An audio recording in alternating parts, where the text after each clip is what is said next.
Hi, everybody. I'm C, and it is good to be with you. I am an alcoholic and addict, and recently I celebrated the miracle of 20 years of unbroken clean time, and it is a miracle. And I'll say more about this miracle. I am one of millions. The purpose of these videos is to take a look at addiction, particularly the addiction to drugs and other substances.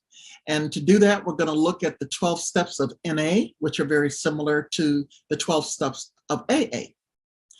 The message in all of this is that recovery is possible. I'll say that quite a few times. Recovery is possible. There are more than 58,000 weekly NA meetings today, and NA stands for Narcotics Anonymous. In 1982, the World Service Conference, the year the World Service Conference approved the basic text, there were about 2,700. NA is now in 131 countries and is spoken in 65 different languages. So we've come from 2,700 weekly meetings to 58,000. We come from every walk of life. Narcotics Anonymous was founded in July 1953 and has grown and grown and grown because, unfortunately, the need for NA has grown and grown and grown. In NA, we follow a program adapted from Alcoholics Anonymous. More than 1 million people have recovered in AA, most of them just as hopefully addicted to alcohol as we were to drugs. We are grateful to the AA Fellowship for showing us the way to a new life. The 12 steps of Narcotics Anonymous, as adapted from AA, are the basis of our recovery program. We have only broadened their perspective. To recover, we tell our stories. And in the big book of Alcoholics Anonymous, which was the first basic text, it says our stories are told in a general way. And I'm going to stick with the general way. As a woman of a certain age, when I'm in meetings today, I think, woo, that is a lot of oversharing. But you know what? If they are in that room and they are clean and sober, it's fine with me. But I'm going to stick with the general way. I'm assuming that most of the people who will see this video series are adults, but there may be an 11-year-old or a 9-year-old who stumbles upon these videos, someone who desperately loves their mommy or daddy or pop-pop or mom, and they want to know that there is help for the one they love. So I want this to be available to that 9-year-old or 11-year-old and to everybody of every age. One of the questions is, what does an addict look like? There are an awful lot of people out there who know what an addict looks like, or they think they know. Because what they think is what they see on television programs and in movies and documentaries. Maybe they pass them on the street. They're thinking about the heroin addict who was over there nodding off, under the building. They're thinking about the alcoholics who live under the bridge. That's what an addict looks like, right? An addict doesn't look like, a woman of a certain age like myself. That's what an addict looked like to an awful lot of people until one of our former First Ladies, Betty Ford, admitted that she had a problem with alcohol and drugs, especially prescription drugs. She had a serious addiction to prescription drugs. She admitted she was powerless and she got help, and she started her own clinic. Personally, I was introduced to recovery in 1985. Hold that thought, because I just said that I had 20 years of recovery. And if you're good with math in your head, you know that that's more than 20 years ago. But I was first introduced in 1985. And I was introduced because my employer sent me. I was crashing and burning, one horrible day at a time, crashing and burning. And my employer intervened and said, if it's medical, get help. We will pay for it. If it's medical, get help. We will pay for whatever help you need. If it is medical, get help. They kept saying that because they didn't want to get into any trouble with, lawsuits or that kind of thing. So they were very careful about the language. If it's medical, get help. It turns out it was medical. I did get help. I went to rehab, and that is where I learned what was wrong with me. Because up until then, I honestly did not know what was wrong with me. I did not know why my life had descended into the hell that it was. I thought I was just going crazy. I thought I was losing my mind. I did not know that I had a disease. I did not understand what was happening in my mind and my body and my spirit. All I knew was that I needed more and more and more of what had been my friend, but had turned into my worst enemy. And that's called tolerance. Who is an addict? They're all around us. And unless they're putting needles in their arms or you're watching them swallowing handfuls of pills, you may not even know, but we know. As addicts, we are people whose use of any mind-altering, mood-changing substance causes a problem in any area of life. Addiction is a disease that involves more than the use of drugs. Some of us believe that our disease was present long before the first time we used. I'm one of those people who believes that. Most of us did not consider ourselves addicted before coming to the Narcotics Anonymous program. As long as we could stop using for a while, we thought we were all right. We looked at the stopping, not the using. As our addiction progressed, we thought of stopping less and less. Only in desperation did we ask ourselves, could it be the drugs? Could it be the booze? We did not choose to become addicts. It is so important for you to understand that. Whether you are someone who is struggling with addiction or whether you love someone who is struggling with addiction, we do not choose to become addicts. No one would choose this for their life. We suffer from a disease that expresses itself in ways that are antisocial and that makes detection, diagnosis, and treatment difficult. Our disease is a disease of isolation, guilt, shame, and isolation. It isolates us from the people that we care about. It isolates us from pretty much everybody, except the people that we need when we're getting, using, finding drugs to get more and more and more. We become hostile, resentful, self-centered, self-seeking. We cut ourselves off from the outside world. Our world just shrinks and shrinks, and isolation becomes our way of life. After a while, drugs, alcohol, whatever the addiction is what we need to survive. It's the only way of life that we know. We did not want to be addicts. I certainly did not want. I grew up with two alcoholic parents, a mother and a stepfather. They died in their disease. They never did get help, or at least I should say they never did stop. From time to time, somebody did try to help them, but they weren't open to it. And nobody can recover from addiction until they are ready. All the rehabs in the world will not help them. We have to be ready. But I looked at my alcoholic mother and stepfather, and what I knew was that I was never going to be like them. I saw the chaos that ensued in their lives, and I was not going to have that. I had a fantasy version of the life that I was going to live when I got away from these crazy people. And I left home at the tender age of 17 to fulfill my dream. I didn't want to look back. I did not want to be like them. One of the things that I hope happens in this series is that you will get some resources that may be of help to you. If you are an addicted person, I hope you have already heard Narcotics Anonymous and Alcoholics Anonymous several times by now. If you do not know where to find them, a simple internet search will take you right to the website of Alcoholics Anonymous or Narcotics Anonymous. There will be a meeting list there. There will be a telephone number there. It's all there. If you are not the addict, if you're someone who loves an addict or an addicted person, there is help for you as well. For those whose focus is mostly alcohol, there's an organization called Al-Anon, Al-Anon.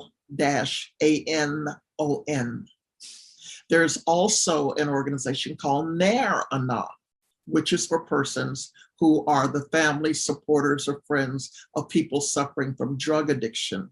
Nar-Anon, Al-Anon or Nar-Anon. Again, an internet search will take you to those websites and there will be lots of help and hope for you there. Addiction isolates us. Our world shrinks. I used alcohol and drugs to survive. In the big book of Alcoholics Anonymous, it says that what is required is a complete psychic change. So that means there has to be a change in my mind. One of the things that I learned in rehab, and then I learned it in the rooms, and I've learned it as I've grown up, is that one aspect of my addiction was my inability to deal with life on life's terms. We hear that a lot in the rooms, life on life's terms. To this day, I kind of marvel at people who know how to do that. They don't need 12-step recovery. They don't need therapy. They don't need rehab. Somehow they grow up and they grow into adulthood and they know how to deal with life on life's terms. They don't have to run from it, escape from it, deaden some part of themselves in order to be able to do that. They simply have coping skills. I wasn't one of those people. I have an incurable disease. It will never go away. There is no cure for it, but recovery is possible. My addiction can be arrested. It has been arrested. My addiction enslaved me. And one of my mantras as a recovering person is, I want to be free. That is why I am in recovery, because I want to be free. I was a prisoner of my own mind. I was condemned by my own guilt and shame. And at a point, I gave up hope that I could ever stop. My attempts to stop, my attempts to control, my attempts to do better today failed again and again and again. It caused me misery and pain, and it caused pain to the people around me, the people who loved me, the people I worked with. It just caused pain and misery. But there is a solution, and the solution is the 12-step programs of Al-Anon and Nar-Anon for me. Now, I have to say, I am a religious person, and you do not need to be a religious person to recover from addiction, and I'll say more about that. But I happen to be a religious person. But just going to church did not save me. I mean, I went to church every week. I was one of those people who was there every Sunday. Even if I was on vacation, I found some place to worship while I was away. I taught Bible study at my church. I was very active in my church, but it didn't save me. It didn't stop me.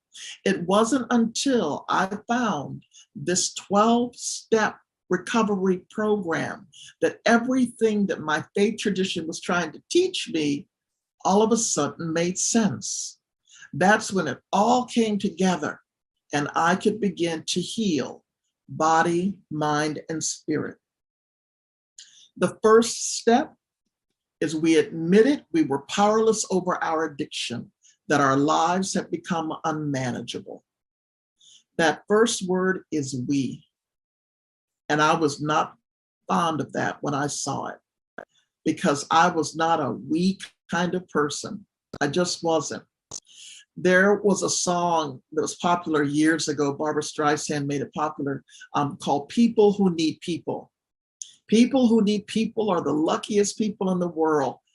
I didn't think so. I mean, I viscerally hated that song. When I heard that, it just made me sick. I hated that song. People who need people are the luckiest people in the world. I didn't think so.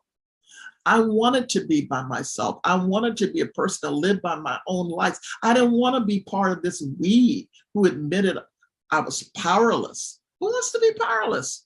I did not want to be powerless over anything, and that my life had become unmanageable.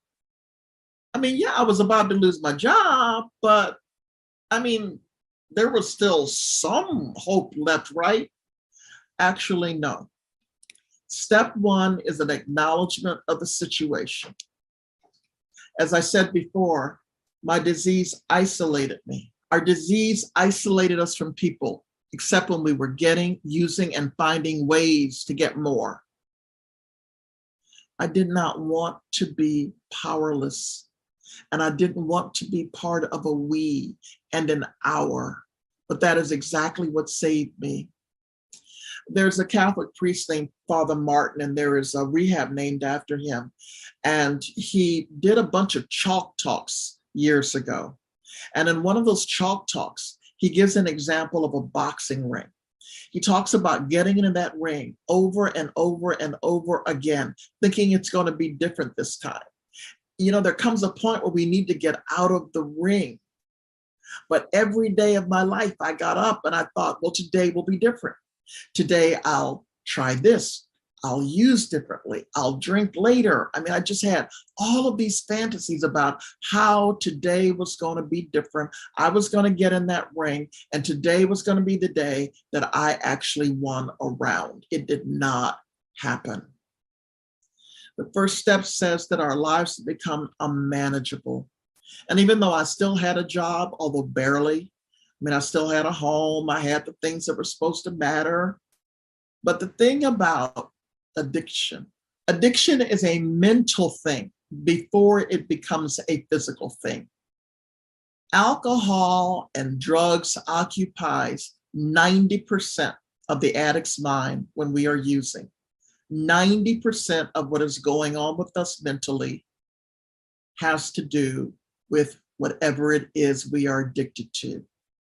In the big book of Alcoholics Anonymous, it says that the alcoholic drinks essentially because they love the effect produced by alcohol. They love the sense of ease and comfort that comes at once. In NA, we say that we are always chasing that first high. We're always trying to get back there. The problem with it is that after weeks, months, years, for some people, that sense of ease and comfort doesn't last very long. And the memory of that first high just continues to elude us. We cannot get it back. As one speaker says, once I start, I can't stop, and I can't stop from starting. We're going to be talking about drug addiction and alcohol addiction in this series, but to be fair, there are lots of kinds of addictions. Gambling, spending, overeating, smoking, overspending, sex and intimacy. There are all kinds of addictions. During COVID, a new 12-step program was started based on Alcoholics Anonymous for persons who were addicted to technology. I thought that was interesting. An awful lot of people in the lockdown were finding themselves unable to step away from their games or their technology. Their lives have become unmanageable. So there are all kinds of addictions. So it may be that you may be watching this because a loved one is a drug addict, but just be open to the possibility that there may be some inclinations in your own life to avoid, to deaden. Remember that before we pick up the substance, what makes us different is our inability to deal with life on life's terms. And so the spending addict may go out and do a little recreational shopping, but it doesn't destroy their life. But there might be somebody who is destroying their life with spending money that they don't have to impress people they don't know. But this series is specifically about drug and alcohol addiction. I hope that you find something in this series that can help you or the person you love to recover. Because recovery is possible. Through these 12 spiritual steps, recovery is possible. We will pick up next time on step 2.